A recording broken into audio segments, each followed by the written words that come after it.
I would like to extend a warm welcome to all members of the HR committee, officers, members of the public and press in attendance at today's meeting of the 19th of June 2025. Welcome to those who may be watching the meeting live on YouTube. I am Councillor Jill Cleary, Chairman of the HR committee.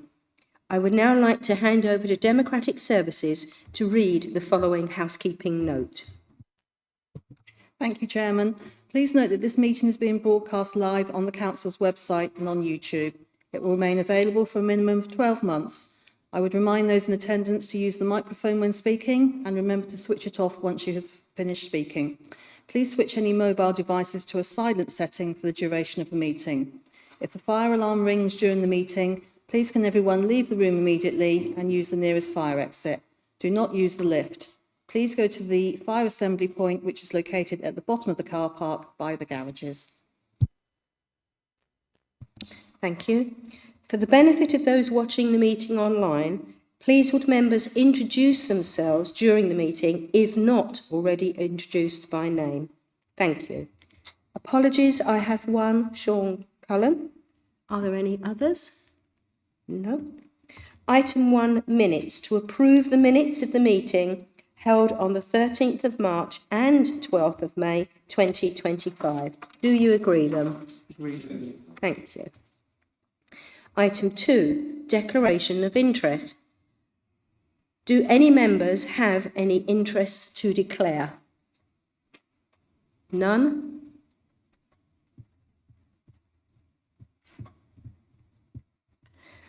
Item 3, public participation. None. Item 5, behaviours framework, pages 47 to 54. Oh, sorry, I've gone on one. Item 4, HR update. Helena, would you take this item, please?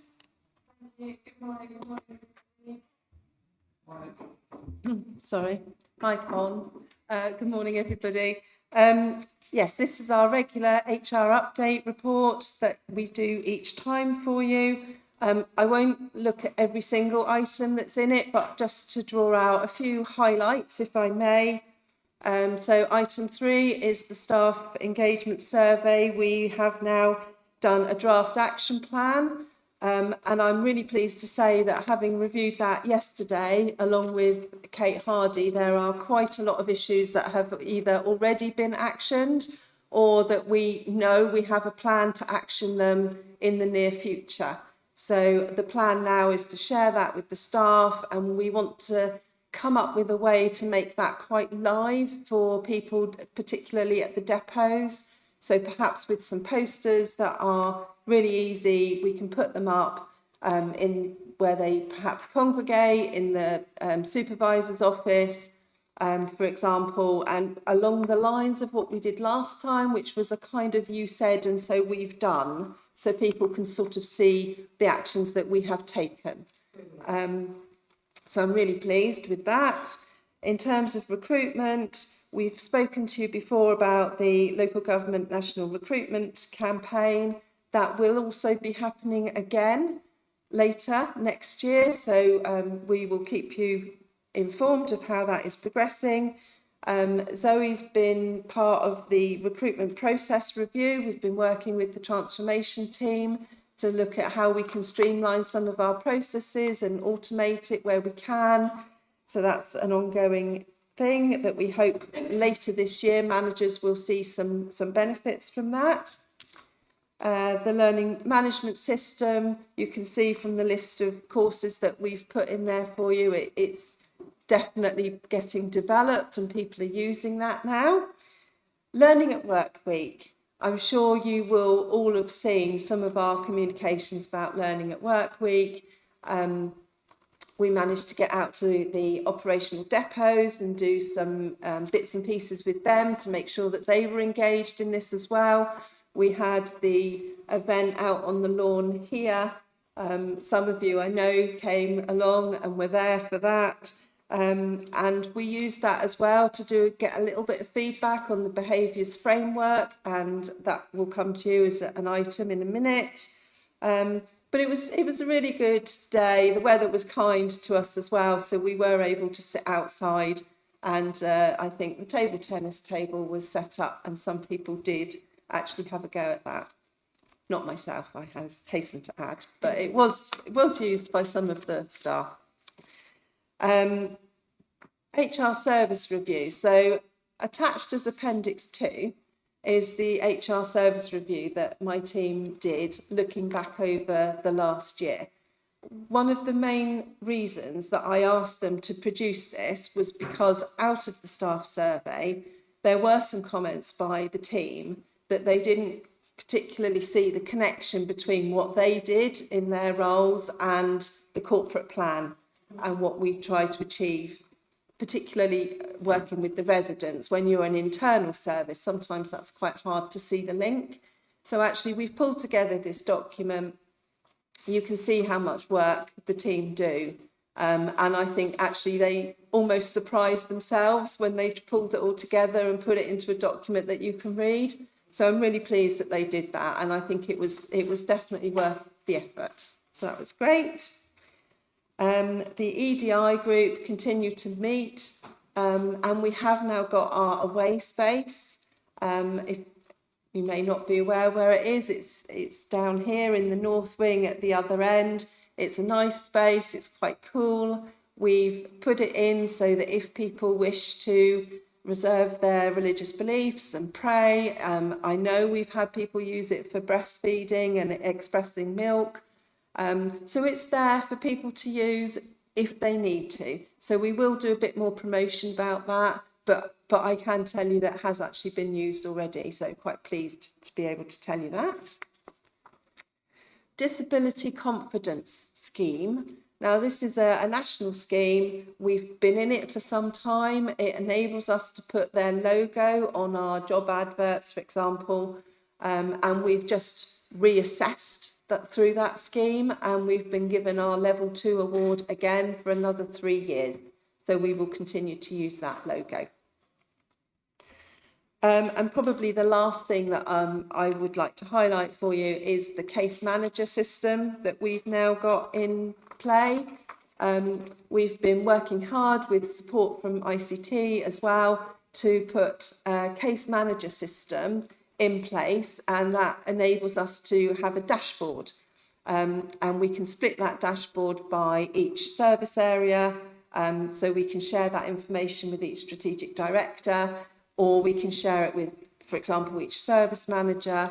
And that really helps us, because when the advisors go out and speak to each of those managers individually about issues within their teams, it's really great that we can filter that and then have a really up-to-date view of what's going on. And then obviously I can have a view corporately of what's going on as well. So at any one time I could tell you how many cases we've got, how many of those are short-term sickness, long-term sickness, grievance, disciplinary, etc. So it's a really valuable tool for HR, and I appreciate that I can't actually share that with you because of the information, but just to let you know that it's there. And then actually the last thing I will just mention, we do an annual return for the local government pension scheme each year. It's quite a big piece of work for the payroll team. We've submitted both the MPA return and the NFDC return. We had one comment, that was all for the MPA, and actually we had 8 for NFDC, and so that's a little update from when I produced this paper. So we had the 8, those have all been dealt with now, and Hampshire Pensions have been informed of that. So I'm really pleased with that as well. It's a good piece of work done. Thank you, Helena. I have to say, before anybody else does, I thought your annual review pages and the graphics and everything else that you've put into that were brilliant. Thank you. Easy to read, nice to look at. You can find everything you need to, and it's just how we've come on. I'm amazed. It's really, really good. So thank you to all the teams that were involved in that. So, does anyone have any questions for Helena? I'll take Councillor Mark Clark. Thank you, Chairman. It's a very sort of more strategic one about the recruitment process. I just wonder whether, given the uncertainties of the local government reorganisation, you're noticing any kind of dip or uncertainty or reluctance for applications? Several things on that, really. We've had a couple of people that have chosen to leave us, and part of the reason that they've given has been uncertainty of LGR. It's a difficult one. What we are very keen to do is, we can't give people promises because we simply don't have all those answers, but we are mindful of it. We are mindful that we need to put something in place that is going to enable us to retain our really good key people.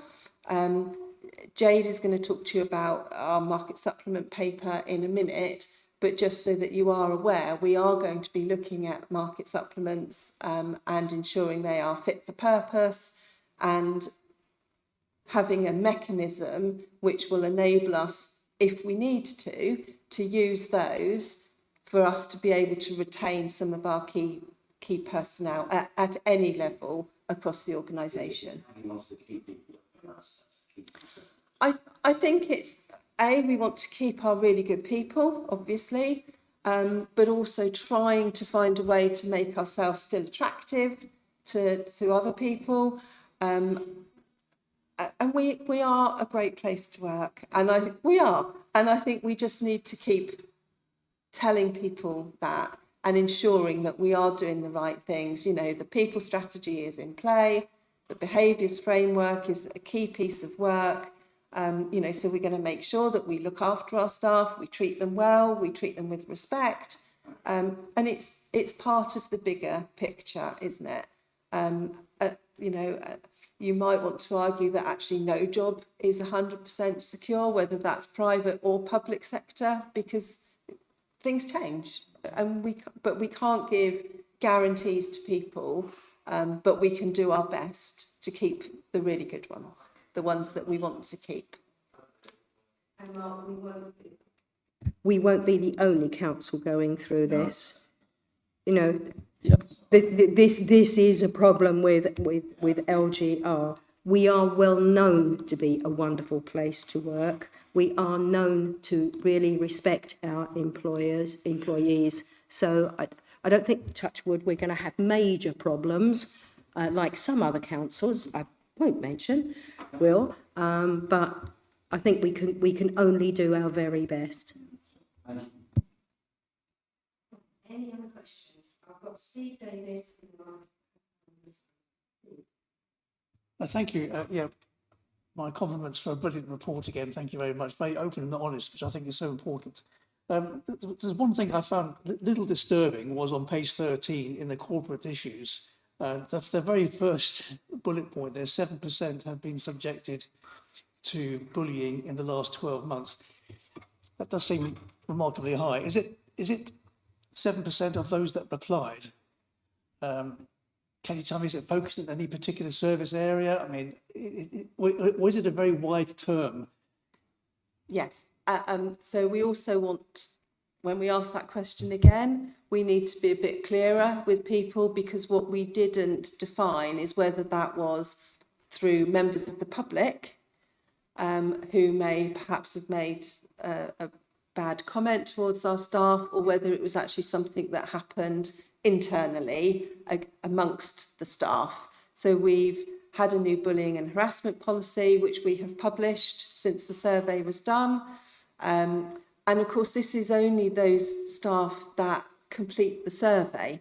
So I think we had 56%, if I remember correctly. So there are 40% of staff that didn't complete the survey. So, but we're doing our best. We're trying to drill down to make sure that we are addressing those issues. The behaviours framework, again, hopefully, if they are internal issues, that will help us to address some of those things as well. So can I just ask you, are you going to redo the way we actually ask those questions? So if we ask those questions again about bullying and harassment, we will split them to make it really clear Good. that it's, you know, was this something that happened with members of the public, as opposed to was this something that happened with other employees involved. Does that make sense? Thank you, Chairman. Thank you very, yes, it's a lovely detailed report, gives us a lot of information. One thing I was surprised is it says 40% felt the managers listened to them. Does that mean there's 53% that didn't, or is there a large percentage that didn't answer that question? No, that's based on those that actually answered the survey in total. So again, we're talking about 50%, 56% of the staff, 40% of them felt the managers didn't necessarily listen to them. And again, we're doing more work to try and understand that. Behaviours framework, again, we'll try and pick some of that up. But we are, you know, we're trying to train, we're trying to develop all of our managers, including the operational managers, to make sure that they have team meetings, to make sure that that feedback is captured. You know, but we need to support the supervisors and the managers to feel comfortable to have those conversations. Okay, thank you. Councillor Colm McCarthy. Yeah, thank you very much, Chair. Yeah, I mean, just going back to the bullying and harassment section that was just discussed there. First of all, I'd like to congratulate you on the report, first of all, which is a very good report, like we've all stated. And I just want to put it across to the frontline staff, which I've seen personally firsthand how they react with the certain bin allocations that have been going out for the last couple of weeks.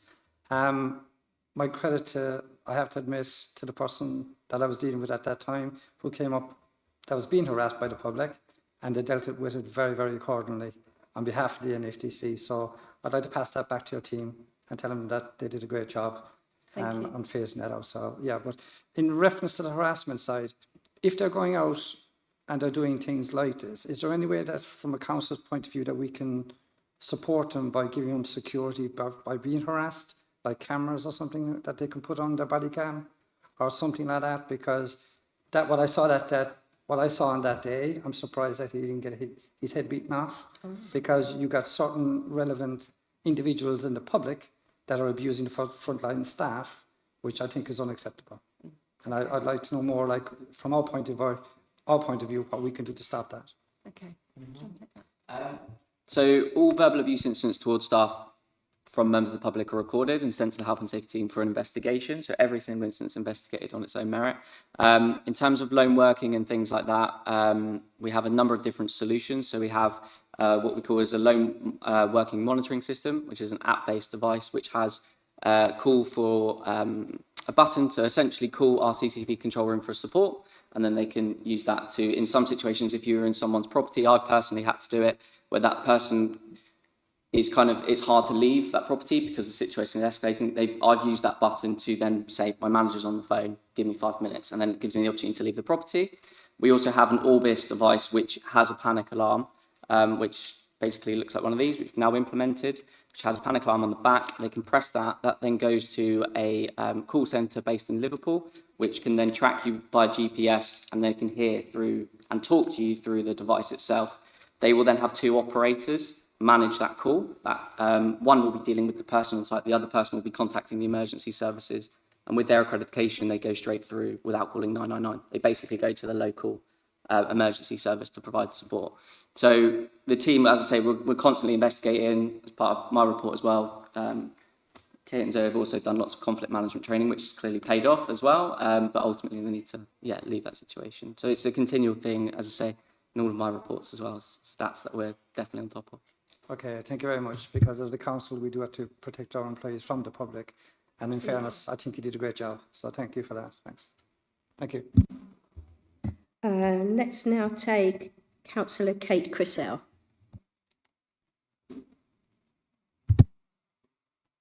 Thank you, Chair. I was discussing about I wanted to ask about the management team meetings. Are they mostly online or are they face-to-face? Management team, it's a it varies, if I'm honest. So some management team meetings will be held face to face, but sometimes with hybrid working, for example, you might find some people that will do them over Teams, but it's very much what suits that particular service area. Was there a particular service that you were concerned about? No, I was just thinking about the actual physical meeting attitude, you know, that you actually converse better by face to face, and you also discuss better, I think. And I just think it's a shame that, you know, if it's all done on Teams, that it's not as successful, but that's just my own opinion. It's definitely not all done on Teams. For example, I think it was last week that the transformation team, we were all in here in the council chamber. There was 40 or 50 of us in here. It wasn't a long meeting, an hour and a half. And I do absolutely take your point. I think it is nice to see people face to face. I think you can read their body language much better. I think it's much easier to ask people how they're feeling. Are they okay? Do a bit of a welfare check on staff when you are face to face with them, rather than on Teams, where you tend to go on the meeting, just literally talk about the agenda items and then finish. But again, hopefully through the behaviours framework, we're going to be encouraging managers to make sure they do have those check-ins with their team and with their individual staff. Thank you. Can I ask one more quickly? Yes. I'm sorry, it's bullying again. I was going to ask originally, but you've answered. But I'm just concerned, how on earth do you quantify bullying? Where's the stop line? Well, there isn't an absolute set in stone definition of that, and what one person considers bullying, another person might not. They might think of it as banter. People might be okay with a particular comment being made, and another person will take exception to it. But the rule basically is, if you feel bullied by it, then you've been bullied. Okay. It's not for the person that made the comment to say, but they might say, I didn't intend to bully that person, but they need to understand and be made aware that comments that whatever it is that they've said is not okay and it's not acceptable. If it's made that other person feel uncomfortable, a little bit harassed, a little bit bullied, then it's not okay. Okay, thank you. Right, we've got one more from Councillor Hannah. Thank you. On here you say, ensure all staff have access to ForestNet. How you do that with operational staff who don't sit at the desk with a computer in front of them? So we are working with the ICT team. They've got a digital skills for all programme that they're working through at the moment. So we are trying to come up with ways to make sure that the staff are able to do things and look at ForestNet, whether that's on a kiosk that is available at a depot. So ICT are working on that for us, because it is important. We have key bits of information on ForestNet. For example, all the health and safety policies are on ForestNet, so it is key. So we are working through that. How will you ensure that would happen with operational staff? You know, they're going out, they come back, they don't want to start looking at computers.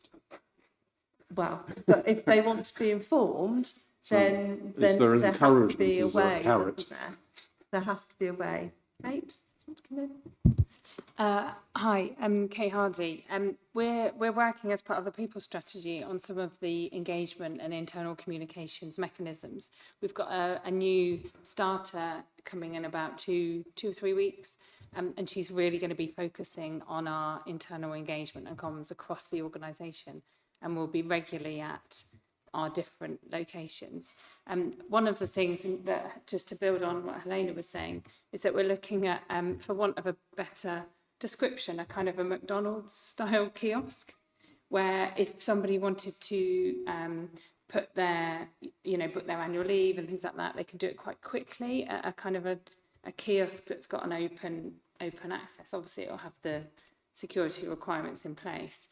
but will be much easier for people to quickly access things rather than having to sit down, log onto a computer, you know, whatever it might be. So we're looking at different mechanisms, and part of the Digital Skills for All programme is one way that we want to help support people to learn those skills as well. So there's the infrastructure, but there's also the skills-based side of things as well, and there's the messaging and the kind of engagement that we want to enthuse people about. So it's multifaceted. It may have to give out a bag of McDonald's chips at the end. Councillor Joe Riley. Yeah, performance management and team development, 28% have not had a performance review in the last 12 months. Is that compulsory or is it voluntary? In my mind, all staff should have a performance review, and it's an important part of managing your team. It's an opportunity for you to look at their career development, for example, pick up issues if you've got issues with your team. Serious issues, of course, you wouldn't wait for an annual review. But again, it is something that we're mindful of. Our current system, iTrent, doesn't give us a very easy way of monitoring who's had a performance review and who hasn't, without looking at every single individual record. So hopefully, by the time we meet next time, we are looking at introducing something called Analytics, which is a programme through iTrent using, we pull the data out of iTrent. We will be able to report on everything that is within iTrent. So hopefully when that's up and running and we have a dashboard which gives us that information, managers will be in a much better place to be able to check whether those performance reviews have indeed been done, because it's not an easy thing to be able to double check at the moment. But I think that's part of the behaviours framework. We want managers to be engaging with their staff, checking on their welfare, checking on their aspirations, perhaps in terms of their career, looking at development needs that they've got. You know, have they got the right digital skills for whatever their role requires them to have? So those conversations are really important to have. Thank you very much. Okay, any other questions? No. Can I then take you to the recommendation on page 3? Do you all agree? Thank you. Right, item 5, behaviours framework. Can I introduce Kate Hardy, who is our organisational development and change specialist, and probably Zoe Armand, senior HR advisor. Kate, do you want to take the floor first? Zoe's going to talk, actually. It's got to be one of us. Thank you, Chair. So, the behaviours framework, you've seen all the information in your pack. You've seen the proposed way that the document will look. Just a quick overview of how we've got to where we are. Again, like we did with the people strategy, a 3-phase process of discovery, making sure that we've done all our research, we consulted across the organisation, design, and again that was a really iterative process, starting with a big spreadsheet with lots of information, working across all our groups through to a design that we feel fits with us now. And we've been to the leadership team several times and at different forums to discuss this, and now hopefully with the support here today, moving forward with a phase of delivery, which will start via, if approved, via Kate's chief exec sessions in the middle of July. And that will be a soft launch where our new colleague Becky Rocher as OD facilitator will help with some tools. Helena's mentioned several of them in terms of how to embed the behaviours within your team, whether it's in one-to-one meetings, in team meetings, how to promote this and how we live those behaviours. So that would be the start of it, sort of preparing managers and employees for a more sort of formal launch over the autumn, giving us a bit of time to put some of those things in place. So we spoke earlier about the recruitment side of things and making sure that we're attracting and retaining the right staff. So we'll make sure that in our recruitment pack, our candidate pack, that the behaviours are in there. And again, lots of new starters say that they really use that as a tool to what the organisation has to offer for them. So, and also they'll understand the behaviours that we live by when they join us. And our interview questions will then be developed so that there's behaviours-based interview questions through to the performance management system, as Helena was just discussing. And more in terms of our leadership offering. So a leadership competency framework will follow on from this later in this year and into next year. And then a recognition scheme, once we've really embedded it, how we recognise these behaviours and how we're really celebrating them. Pulled together really well by the new engagement officer post that Kate was just mentioning, making sure that across all of our locations in a constant fashion, this is really brought to people's attention. So a big team effort. Brilliant. Okay. Kate, did you want to add anything? No, quite happy? Right. I'm happy to take questions. Does anyone have any questions for Zoe? Councillor Alan O'Sullivan.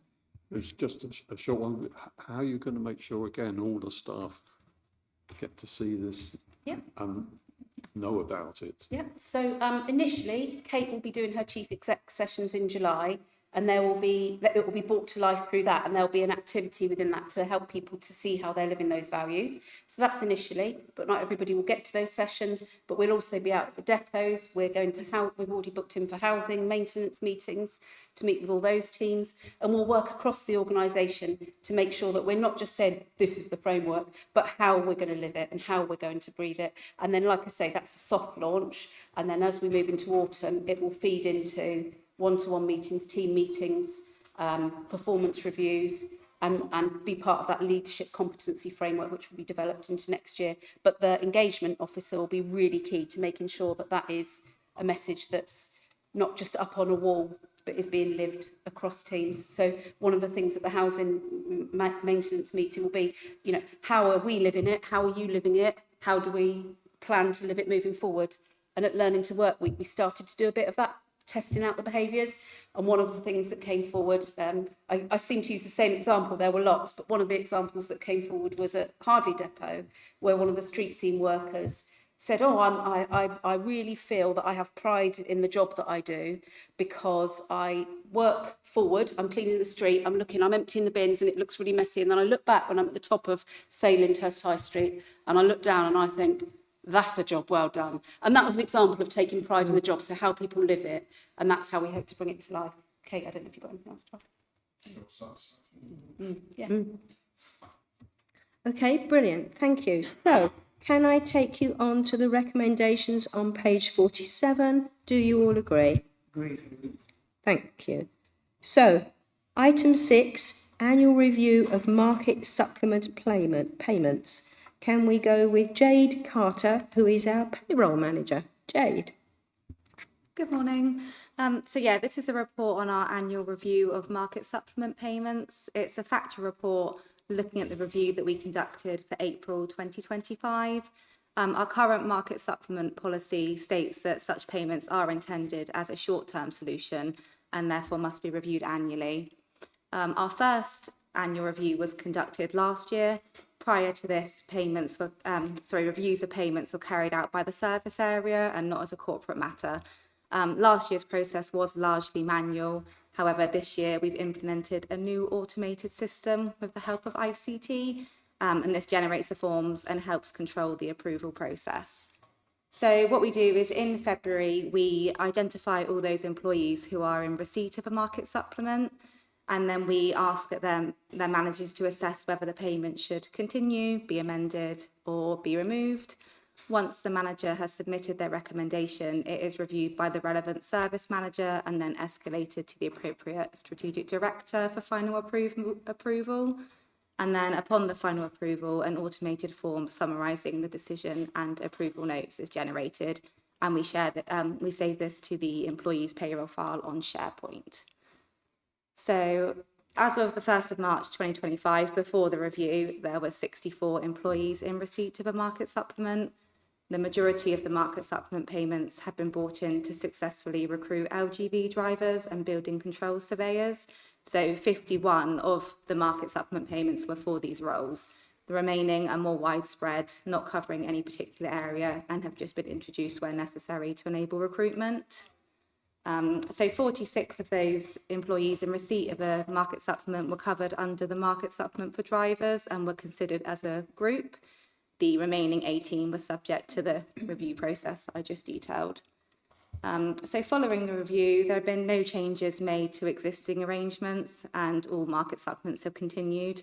It is just important to note that market supplement salaries are fixed, so they're not subject to the annual pay awards that we have. Payments may cease when the top scale point within the band surpasses the market salary adjusted value. Yeah. So it's probable that some market salary supplements will stop with the next pay award. Okay. So the comparative data in point 13 just shows consistency in payments between last year and this year. The main change was a reduction in payments given to Band 7 employees within the housing and communities area. This was due to a job re-evaluation that led to the removal of a market supplement for several employees. So the cost of the market supplements in 24-25 was just over £98,000, and that included on costs, so employers' national insurance and pension costs. So in summary, the review resulted in no changes to the current payments. However, it's anticipated that some payments may be removed following the next pay award. And in response to the review, EMT requested that a review of the policy is carried out this year, and then all current supplements to align with the new policy by the 1st of April 2026. So happy to take any questions. If there are Wonderful, any. thank you. Does anybody have any questions? Right, firstly, let's take Councillor Kate Cressell. How does the budget work for that then? Are you given a figure at the beginning of the year? I'm afraid that's not with me, the budget. I can comment on that as I'm sat here. Yeah, so drivers, for example, so because they've had the market supplement now for a couple of years, obviously it's embedded within the base budget, and otherwise, typically, when an application comes forward, the service manager has to demonstrate how they can fund it within existing or within the realm of the overall directorate budget. So, yes, there is an extra cost, but it's usually covered or offset. Yeah. Okay, thank you.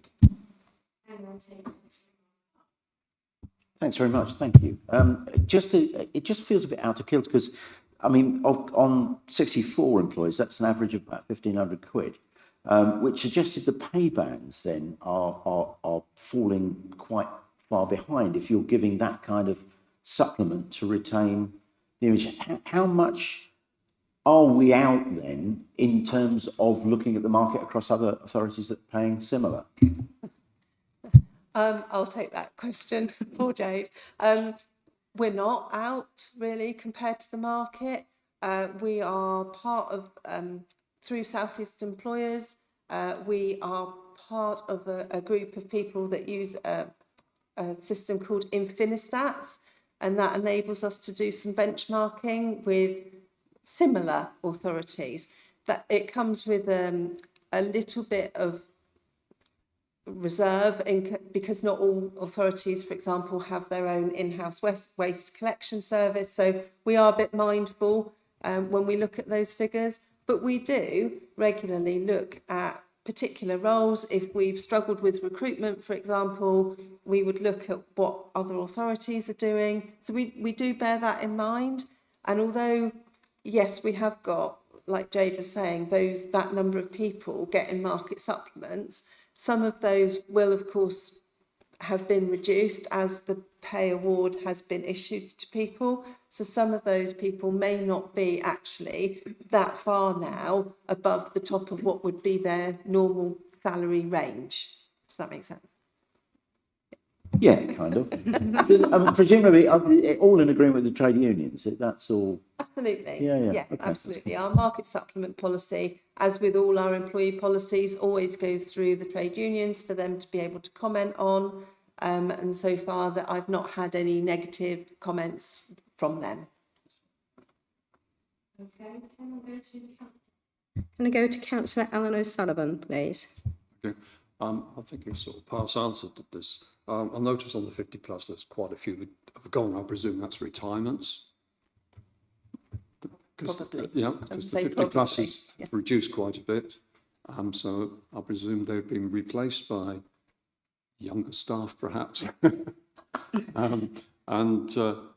The other thing is, when they are replaced by younger staff, is that their supplement payment, is that supplement payment for that post then, is that not reviewed?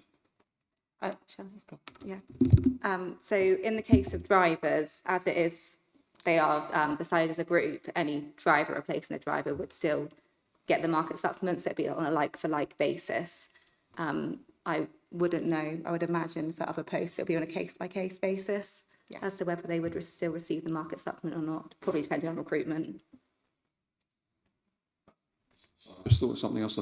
So the existing staff in those same posts, do they get the supplement so that they're equal to the ones you've just recruited?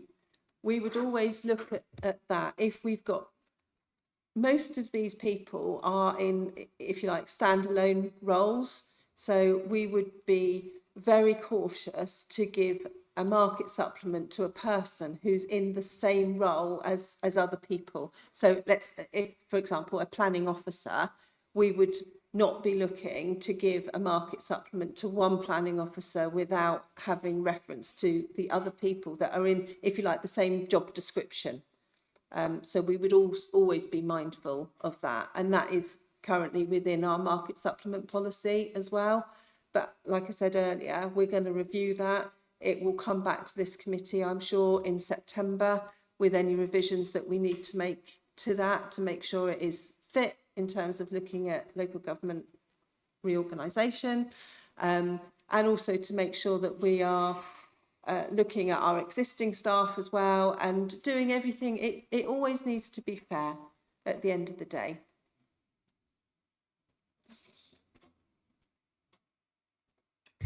Okay, no other questions? Wonderful. Can I now take you to the recommendation on page 55? Do you all agree? Agreed. Thank you. Item 7, Health and Wellbeing Attendance Management, 24 to 25. And we introduce Shannon Smith, who is a Senior HR Advisor. Shannon, the floor is yours. Hi everyone. So the report provides an overview of our efforts to manage sickness absence and support employee wellbeing over the past year. So particularly the report highlights key data, trends and actions taken to improve attendance and reduce sickness-related absences. So just a few key points that I want to highlight your attention to. So firstly, reduction in sickness absence. So the working time lost to sickness absence decreased to 3.38 in 2024 to 25, and that was down from 3.53 of the previous year. This reduction attributed to proactive absence management and training for line managers. Just another key point, which is the prevalence of stress and depression. So stress and depression remains as the most common reason for sickness absence, accounting for 26.8% of all absences. This represents a slight increase from the previous year, but we do continue to address this through targeted support and interventions as well. And then thirdly, another key point is operational workforce absences. So operational roles account for 62% of sickness absences, and that was up from 57% the previous year. And again, efforts are ongoing to support these employees through safe working practices and wellbeing initiatives. So just a touch on wellbeing support. So managing sickness absence continues to be a priority with a strong emphasis on employee wellbeing. So we have implemented various wellbeing initiatives, and some of these include wellbeing action plans. So these are tailored for employees experiencing stress and depression, including phased return to work and access to the employee assistance programme. Some more preventative measures. So this is, for example, we use the HSE stress questionnaire to identify and mitigate workplace stressors and promotion of healthy lifestyle choices. And then ongoing support, we encourage open communication between employees and managers and the availability of our wellbeing champions for additional support across the council. And therefore, we remain committed to supporting employee wellbeing as a vital component of delivering our corporate plan, priorities and being an employer of choice. And I welcome any questions. Thank you, Shannon. Any questions for Shannon? No? Good report, Shannon. Really good. Oh, Kate? Just a quickie, the wellbeing champions, how do you become a wellbeing champion? So we have quite a few across the council, but we are also conscious of what they can and can't do, because obviously there's a boundary between the support that we can give as a colleague and obviously as a trusted wellbeing champion, but also that we, or should I say, they are not always available 24/7, which sometimes comes in as a notion from amongst our staff. So we try to keep that boundary in place, that although we can support with a lot of things, there are other matters that we will point you into the direction of external bodies or support initiatives or charities that will be able to help them out of hours when we're not at work. Okay. And I think the black lanyard that Zoe's wearing, James, and probably Helena are the easy spots. We are a wellbeing champion. Okay, right. Can I?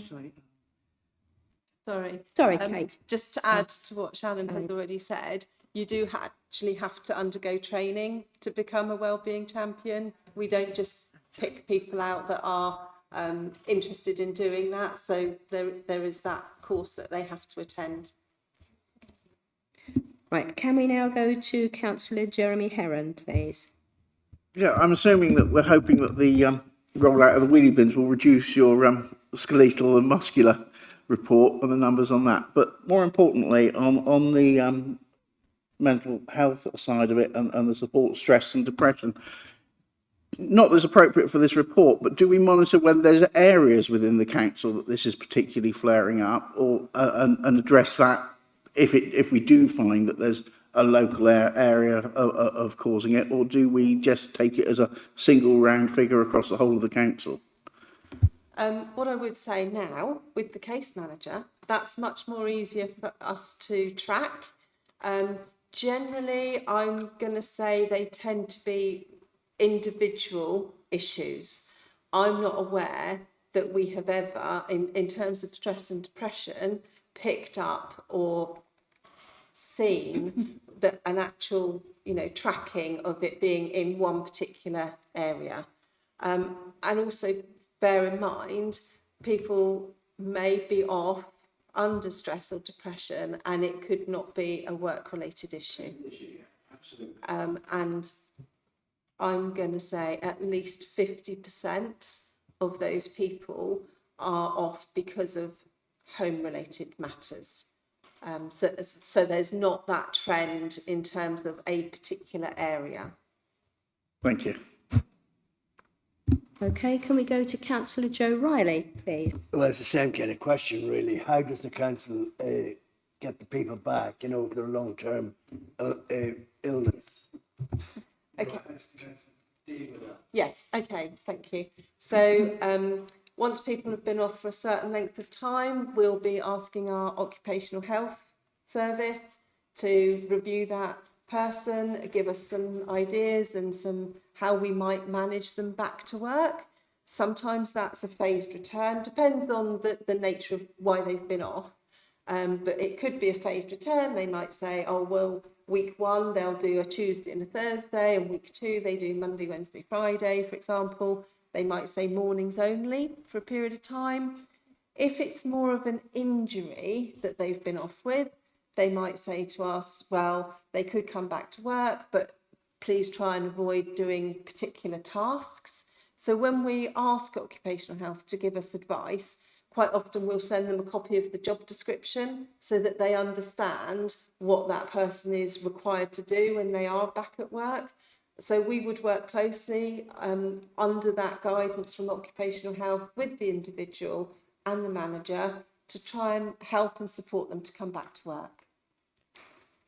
So the council would be flexible on the working condition, no, like what days, or they want to do 2 days or want to do 3 days. Well, it's not driven by the employee, but it is driven by the occupational health advice. You know, if they are saying to us as the professional, this person needs to do a phased return, but those phased returns are normally something between, say, 2 and 4 weeks. It's not an extended period of time, and it's just a way of easing that employee back into the work environment. Okay, thank you, everyone. Can I take you to the recommendations on page 59? Are you all agreed? Agreed. Well done. Item 8, Corporate Health and Safety Quarter 1 report. James Loring, who is our Corporate Health and Safety Manager. James. Hello everyone. So this report goes over the significant work the Corporate Health and Safety team undertook in quarter 4.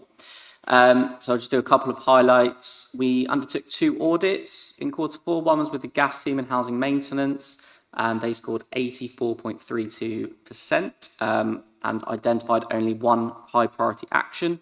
We also undertook one with the street scene team, and they scored 80.38%, where they had 5 high priority actions. So 2 really, really positive scores.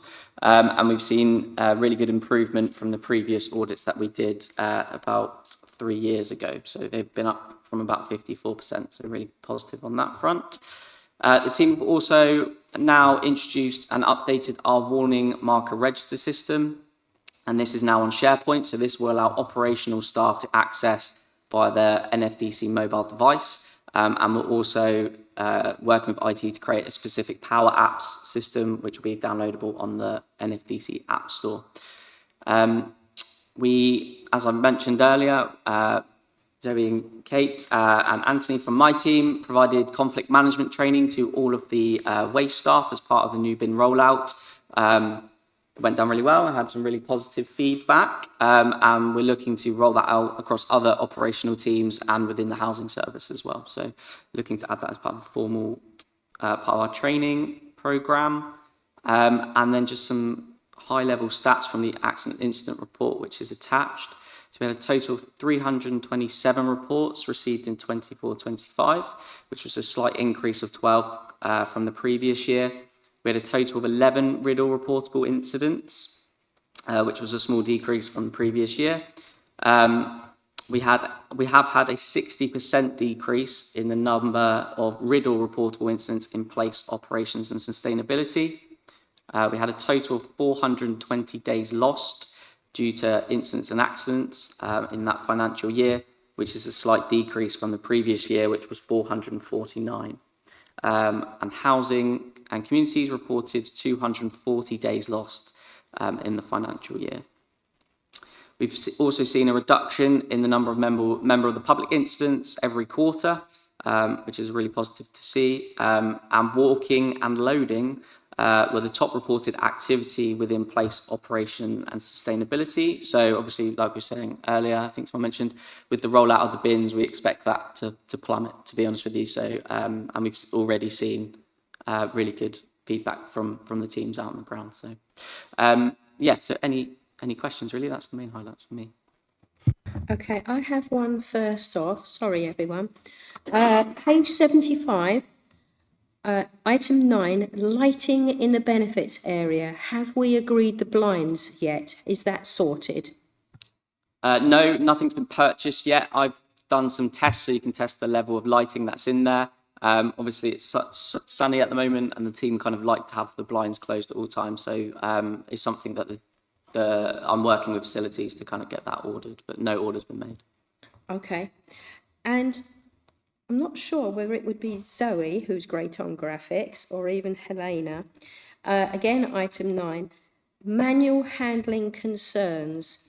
You know the screensavers that we get occasionally on our laptops? Could we do a general reminder to all staff that, you know, you need to tell the post room that you've got something huge coming in? I think that might be an additional reminder. So we've recently done a screensaver for our SharePoint information, and yesterday I sent round a manual handling news bulletin as well. That went to all leadership team, which had a specific section in that area, which has been communicated to all staff. So our team send monthly larger health and safety news posts about a specific topic, and then if there's specific concerns like this are raised, then we'll do that as needed. So we've done 2 so far, and it's been added in our specific one for manual handling for June as well. Brilliant. Okay, wonderful. So let's go to Councillor Mark Clark. Thanks very much indeed. I just wondered, on the conflict management training, on the waste rollout, what are you getting at the moment? I mean, you know, we'll hear the full report next time, but it would be useful to, I'm sure, for the committee members to understand how it's going. Do you guys use body cams at all if it's particularly bad? In terms of incidents, you mean what we're hearing? Yeah. So in terms of incidents, it's mainly frustration from members of the public directed kind of at the council as a whole, but obviously that person is the council in that environment, so that it's all sorts of different things. The conflict management training kind of went through to more about how to kind of have those types of discussions, understand it's not personal to them, to step away, and it's fine to kind of leave that area. The waste guys have been given cards as well to say, here's a specific number and email address. I might not have all the answers, so we advise you to call this number. They'll go back into the cab and carry on. So they don't have body cams or anything like that. They have, say, their lone working solution as well. They're not lone working, but they also have the monitoring system, and they also have vehicle tracking now as well. So we know if they contact the team, say we're having an issue, we know where they are, they know where they're located, and we can get assistance to them if needed.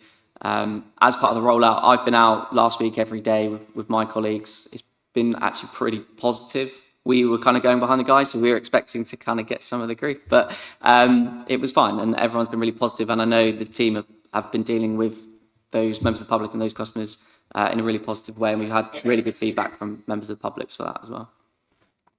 Thank you very much. Okay, can we go to Councillor Steve Davis? Yeah, thank you, James. I certainly agree with the feedback from the loaders on the trucks, because where I live, it is literally halfway through their morning session. So they have 2 trucks parked outside. They're very easy to talk to, and yes, I think it's very well received by the loaders indeed, incredibly so. On the section 8 on page 74, stress and mental health support. Now, I've been working quite a lot recently, we're talking and discussing matters with the members of the homeless team. An incredibly stressful job, I have to say, trying to find solutions to complex matters, and yet they maintain their well-being and their sense of humour, and it is hard to believe what they're going through on a day-to-day basis, and I can only commend them. I'm glad they've reached out and said they could do with some help, because that's exactly, it doesn't hurt to talk things through, and I think that's the important thing that we've all learned over time. So I'm very pleased to see this section here. Thank you.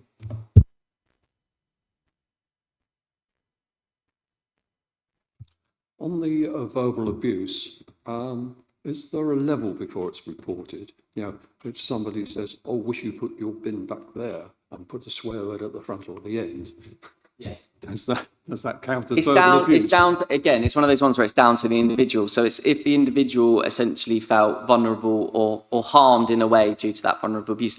Steve kind of makes a really good point there, where the homelessness team, I would say, are probably too strong towards it. So they would take more than someone who works in IT, for example. So they all get reported. So there's not a specific level to what clarifies. It's the level, the most important thing is the action that we take afterwards. So if it's a more serious, significant threat of violence or something like that, there's a number of avenues we can take, working with the housing team most of the time as well on behaviour management for that resident or member of the public. We also have our warning marker register as well. So if there's a significant risk to an individual, they would be added to that register, and therefore specific control measures placed around any visits or work within that area as well. So it is the action is dependent on the level, but in terms of reporting, I will always say to every member of staff, if you felt, you weren't comfortable, you felt vulnerable, something wasn't right, report it. Okay, thank you. Can I now then take you to recommendation on page 71? Do you all agree? Agree. Thank you. Right. Item 9 which is the work programme. It is to note, but has anyone got any comments or want anything added to it? Happy? Yep. Okay, let's just note that one then, thank you. Thank you, everyone. I declare the meeting is closed.